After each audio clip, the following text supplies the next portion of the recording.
जय हिंद। आज की इस वीडियो लेक्चर में हम लोग पढ़ेंगे 10वीं की छात्र छात्रा के लिए भूगोल के अध्याय शक्ति ऊर्जा संसाधन।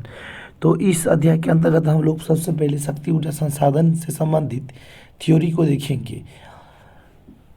मानव ने अपनी आर्थिक क्रियाकलाप को बढ़ाने के लिए साथ साथ ऊर्जा तथा शक्ति ऊर्जा के नया नया चीज़ को स्रोत की खोज की। इसे ही शक्ति ऊर्जा संसाधन के रूप में जाना जाता है। फिर वाणिज्यिक ऊर्जा स्रोत क्या है? वाणिज्यिक ऊर्जा स्रोत से आप क्या समझते हैं? तो इसके अंतर्गत कोयला, पेट्रोलियम, प्राकृतिक गैस,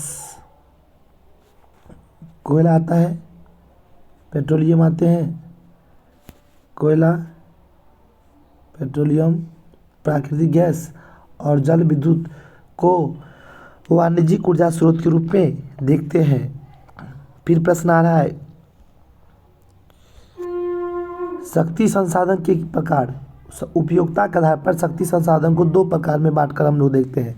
पहला प्रकार है प्राथमिक ऊर्जा, दूसरा प्रकार है गौण ऊर्जा। तो प्राथमिक ऊर्जा किसे कहेंगे? तो इसके अंतर्गत क्या क्या आता है? कोयला, पेट्रोलियम, प्राकृतिक गैस, रेडियोधर्मी आते हैं। और गौण ऊर्जा के अंतर्गत आता है, इसके अंतर्गत विद्युत ऊर्जा आते हैं। कौन ऊर्जा आते हैं? विद्युत ऊर्जा आते हैं। फिर प्रश्न आ रहा है पारंपरिक ऊर्जा शक्ति स्रोत। कोयला, पेट्रोलियम, प्राकृतिक गैस जैसे खनिज ईंधन जो जीवाश्म ईंधन के नाम से भी जाने जाते हैं। ऑब्जेक्टिव आएगा जीवाश्म ईंधन के दूसरा नाम क्या है, तो आपको ध्यान रखना है। कोयला, पेट्रोलियम, प्राकृतिक गैस खनिज को ही जीवाश्म ईंधन के नाम से भी जाना जाता है। ये उसे पारंपरिक शक्ति संसाधन के रूप में भी हम लोग समझते हैं। फिर आता है प्रश्न, कोयला के बारे में पढ़ना है हम लोग को। कोयला क्या है? तो यह शक्ति एवं ऊर्जा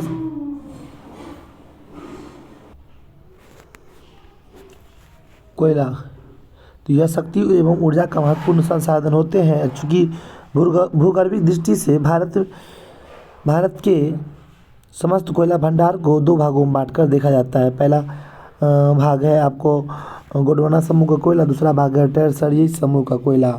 तो हम लोग बारी बारी से गोंडवाना समूह का कोयला और टरसरी समूह के कोयला को देखेंगे। तो इस गोंडवाना समूह के कोयला को सबसे पहले हम लोग पढ़ते हैं। तो गोंडवाना समूह का कोयला, इस समूह के अंतर्गत भारत के 96% कोयले का भंडार पाया जाता है। ऑब्जेक्टिव बहुत ही इंपॉर्टेंट ऑब्जेक्टिव कि 96% कोयला का भंडार किस समूह क्षेत्र में पाए जाते हैं? तो गोंडवाना समूह के क्षेत्र में पाए जाते हैं। और यहाँ के कोयले का निर्माण 20 करोड़ वर्ष पूर्व हुआ था। कितने करोड़ वर्ष पूर्व? 20 करोड़ वर्ष पूर्व यहाँ के कोयले का निर्माण हुआ था। गोंडवाना कोयला क्षेत्र मुख्य रूप से 4 नदी घाटियों में पाए जाते हैं।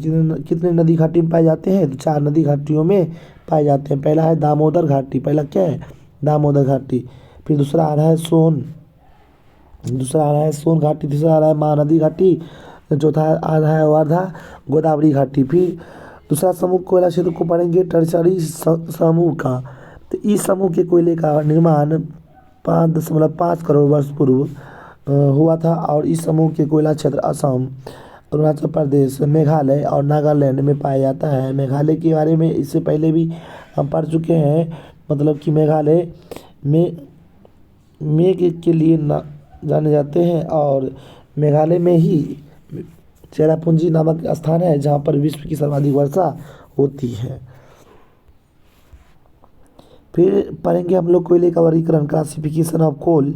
कोयले का वर्गीकरण कार्बन के आधार पर। किसके आधार पर? तो कार्बन के आधार पर कोयले को 4 भागों में बांटकर देखा जाता है। कितने भागों में? 4 भागों में बांटकर देखा जाता है। पहला है एंथ्रासाइट। पहला क्या है? एंथ्रासाइट। तो यह सर्वोच्च कोटि का कोयला होता है जिसमें कार्बन की मात्रा 90% से ज़्यादा पाई जाती है।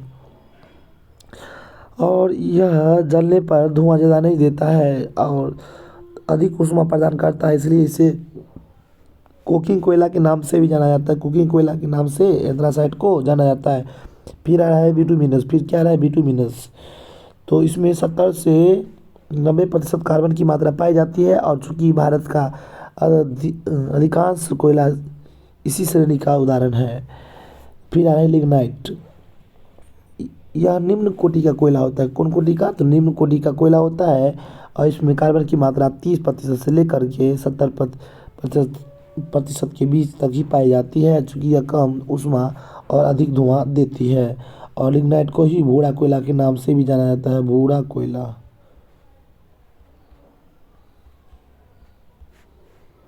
लिग्नाइट को ही भूरा कोयला के नाम से जाना इस सॉरी लिग्नाइट को भूरा कोयला नहीं कहेंगे। फिर आ रहा है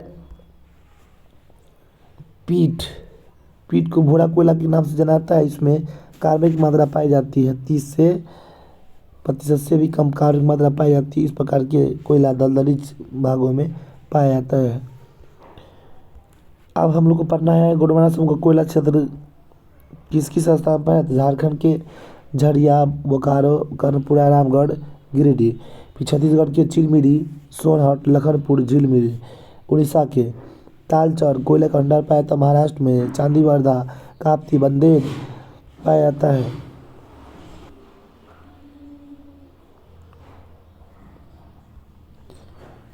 फिर मध्य प्रदेश में आ रहा है सिंगरौली, सोहागपुर, जोहिला, उमरिया।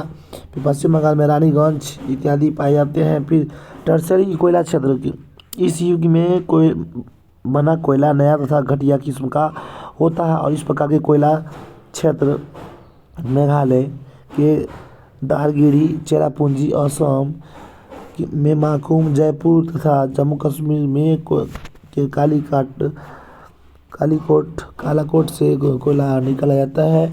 और लिग्नाइट कोयला क्षेत्र के बारे में पढ़ेंगे तो यह एक निम्न कोटि का कोयला होता है। इसमें नमी ज़्यादा और कार्बन की मात्रा कम पाई जाती है। कार्बन की मात्रा कम पाई जाती है और जिसके कारण ही यह कोयला धुआं अधिक देता है।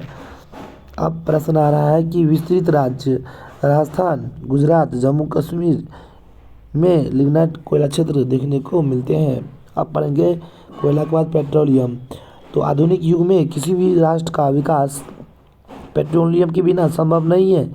इससे विभिन्न प्रकार की वस्तुएं जैसे डीजल, किरोसिन तेल, कीटनाशक दवाई, साबुन, कृत्रिम रेशा तथा प्लास्टिक बनाया जाता है। पेट्रोलियम के वितरण क्षेत्र हम लोग पढ़ेंगे। भारत में मुख्य रूप से पेट्रोलियम के 5 तेल उत्पादक क्षेत्र स्थित है।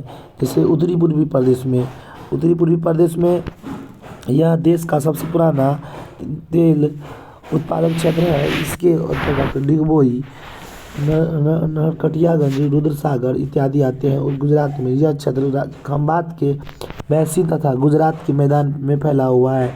इसके अंदर अंकलेश्वर, नौगांव, मेहसाना आदि आते हैं। फिर आ रहा है लेकर के मुंबई हाई क्षेत्र। इस क्षेत्र से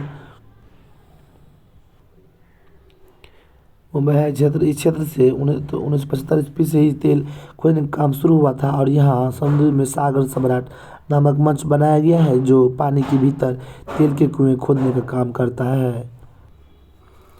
फिर आ रहा है पूर्वी तट प्रदेश। तो यह क्षेत्र कृष्णा, गोदावरी, कावेरी नदी बेसिन मुहाने की समुद्री क्षेत्र पर फैला हुआ बारहवें बेसिन में। इस बेसिन के मंगला तेल क्षेत्र इस 2009 ईस्वी से ही उत्पादन शुरू हो गया था। तेल प्रसंस्करण मतलब कि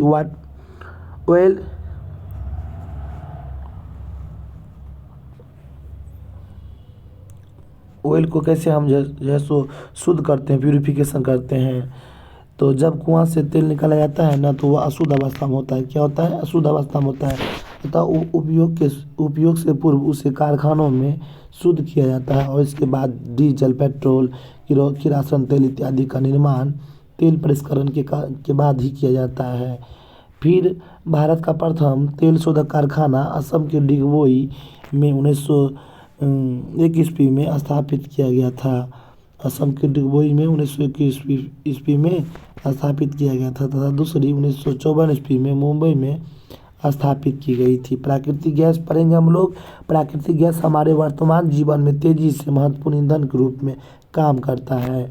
इसका उपयोग मशीनों को चलाने में, विद्युत उत्पादन में, खाना बनाने में इत्यादि में किया जाता है। फिर पढ़ेंगे जल विद्युत के बारे में। शुरुआत में जल से क्या ऊर्जा प्राप्त करने की प्रक्रिया पवन चक्कियों के द्वारा की जाती थी, लेकिन 20वीं सदी में सीमेंट डायनमो के द्वारा नदियों को बांधने की प्रक्रिया का आविष्कार किया गया, जिससे जल विद्युत का विकास तेजी से हो गया।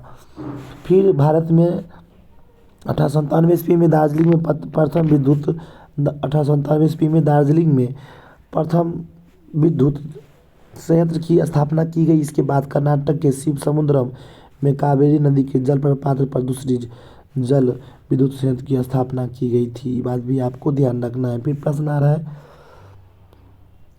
रहा है फिर भारत की मुख्य परियोजनाओं के बारे में। तो पहला आता है भाखरा नांगल परियोजना। तो यह परियोजना सतलज नदी पर स्थित है। किस नदी पर?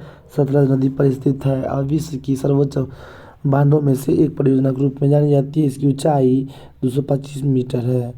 यह भारत की सबसे बड़ी परियोजना है। कौन? भाखरा नांगल परियोजना भारत की सबसे बड़ी परियोजना है और इस परियोजना से दिल्ली, हरियाणा, उत्तराखंड, उत्तर प्रदेश, राजस्थान एवं जम्मू कश्मीर के राज्यों की कृषि एवं उद्योगों में क्रांतिकारी परिवर्तन लाया गया था। दामोदर घाटी परियोजना हम लोग पढ़ेंगे। यह परियोजना दामोदर नदी के भयंकर बाढ़ से झारखंड और पश्चिम बंगाल को बचाने के साथ साथ तेलैया, मेथन इत्यादि क्षेत्र में विद्युत उत्पादन करने में सहायक हुआ था। ये भी आपको ध्यान रखना है। इस परियोजना से बिहार, झारखंड, पश्चिम बंगाल को लाभ प्राप्त हुआ है। किस परियोजना से? दामोदर घाटी परियोजना से हुई। फिर आ रहा है कोसी परियोजना। कोसी नदी के उत्तर बिहार का अभिशाप कहा जाता है, अर्थात कोसी नदी को उत्तर बिहार का अभिशाप के रूप में जाना जाता है, दैनिक रूप में भी जाना जाता है, क्योंकि कोसी नदी में अगर बाढ़ आती है ना तो भयंकर बाढ़ का तबाही देखने को उत्तर बिहार के लोगों को मिलता है, जिससे उत्तर बिहार के लोगों को जान माल की क्षति हो जाती है। बहुत सारे व्यक्ति और जानवर तथा उसके खेत खलिहान सब बाढ़ के पानी में बह जाते हैं, धंस जाते हैं। तो और यहाँ हनुमान नगर नेपाल में बांध बना करके 2000 किलोवाट बिजली उत्पादन किया जा रहा है, चूँकि इसकी आधी बिजली नेपाल को एवं शेष बिहार को प्राप्त होती है। रिहंद परियोजना में हम लोग पढ़ेंगे। यह सोन नदी के सहायक नदी है। रिहंद उत्तर प्रदेश में 934 मीटर लंबा बांध और कृत्रिम झील गोविंद बल्लभ पंत सागर का निर्माण करती है। फिर प्रश्न आ रहा है कि जो हीराकुंड परियोजना क्या है। यह परियोजना महानदी पर उड़ीसा में विश्व का सबसे लंबा बांध बनाकर 2.7 लाख किलोवाट बिजली उत्पादन किया जा रहा है। चंबल घाटी परियोजना में पढ़ेंगे हम लोग। यह परियोजना चंबल नदी पर राजस्थान में 3 बांध बनाकर, जैसे गांधी सागर, राजप्रताप एवं कोटा में स्थापित किया गया है। तुंगभद्रा पढ़ेंगे हम लोग। यह कृष्णा नदी की सहायक नदी तुंगभद्रा पर कर्नाटक में स्थित दक्षिण भारत का सबसे बड़ी नदी घाटी परियोजना है। फिर सारवती नदी परियोजना पढ़ेंगे। यह कर्नाटक में पश्चिम घाट की सारवती नदी पर जोग प्रताप के पास 2160 मीटर लंबा एवं 62 मीटर ऊंचा बांध बनाकर के बिजली का उत्पादन किया जा रहा है। अब आ रहा ताप शक्ति। तापीय विद्युत का उत्पादन करने के लिए कोयला, पेट्रोलियम और प्राकृतिक गैस का उपयोग किया जाता है और इसे ही जीवाश्म ईंधन के नाम से भी हम लोग जानते हैं। तापीय ईंधन को भी जीवाश्म ईंधन के नाम से जाना जाता है। फिर आ रहा परमाणु शक्ति के बारे में। जब उच्च अनुभार वाले परमाणु विखंडित होते हैं तथा उससे ऊर्जा का उत्सर्जन होता है तो उसे परमाणु शक्ति कहते हैं। भारत में मोनाजाइट केरल राज्य में प्रचुरता से देखने को प्राप्त होता है। भारत में यूरेनियम का विशाल भंडार कहाँ है? तो झारखंड में झारखंड की जादूगोड़ा में स्थित है। यहाँ 97 किलोमीटर लंबी पट्टी में यूरेनियम देखने को मिलता है। यह ऊर्जा पवन चक्कियों की सहायता से प्राप्त की जाती है और इससे गतिज ऊर्जा को विद्युत ऊर्जा में परिवर्तन किया जाता है। भारत का सबसे बड़ा पवन ऊर्जा उत्पादन देश भारत विश्व का सबसे बड़ा पवन उत्पादक वाला देश के नाम में जाना जाता है। पवन ऊर्जा के लिए तमिलनाडु, राजस्थान, गुजरात, महाराष्ट्र के बाद कर्नाटक में अनुकूल परिस्थितियां भी देखने को मिलती। फिर बायोगैस में ध्यान रखेंगे।